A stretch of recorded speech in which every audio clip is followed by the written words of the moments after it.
ગાંધીનગરમાં માતા પિતા માટે લાલબત્તી સમાન એક કિસ્સો સામે આવ્યો છે। સોશિયલ મીડિયા પર મિત્રતા કેળવી યુવકે સગીરા સાથે દુષ્કર્મ આચર્યું હોવાની ઘટના સામે આવી છે। 10મા ધોરણમાં અભ્યાસ કરતી સગીરા પર દુષ્કર્મને લઈને ફરિયાદ નોંધાઈ છે। યુવકે સંબંધીના નિવાસસ્થાને જઈને સગીરાને પીખી નાખી હતી। રીલ્સ બનાવતા સમયે સગીરાની યુવક સાથે મિત્રતા થઈ હતી। મિત્રતા થયા બાદ યુવક સગીરા સાથે સોશિયલ મીડિયામાં વાતચીત કરતો હતો। પોલીસે ફરિયાદના આધારે વધુ તપાસ હાથ ધરી છે।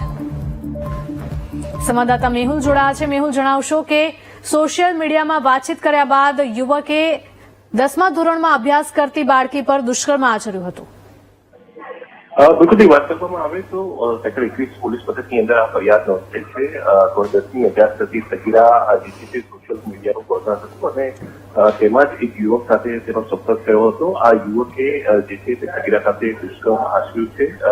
જે સગીરા છે તેના માતા પિતાને આ બાબત ખ્યાલ આવ્યો હતો અને તે જાણ થતાં તેમને પોલીસ ફરિયાદ જે છે તે નોંધાવી છે। સેક્ટર 21 પોલીસ મથકની અંદર આ ફરિયાદ જે છે તે દાખલ થઈ છે। પોલીસે આ સંદર્ભે ફરિયાદ નોંધી છે તેની ધરપકડ માટેના વર્તમાન થયા છે, પરંતુ સોશિયલ મીડિયાનું જે માધ્યમ છે તેના થકી આ સંપર્ક થયો હતો અને આ સંપર્ક જે છે તે વાતચીત જે છે તેની અંદર જે સગીરા છે તેની સાથે મુલાકાત થઈ હતી અને ત્યારબાદ આ જે દુષ્કર્મની જે ઘટના બની છે તેના આધારે પોલીસે ફરિયાદ નોંધીને તપાસ જે છે તે શરૂ કરી છે। જી મેહુલ, આભાર।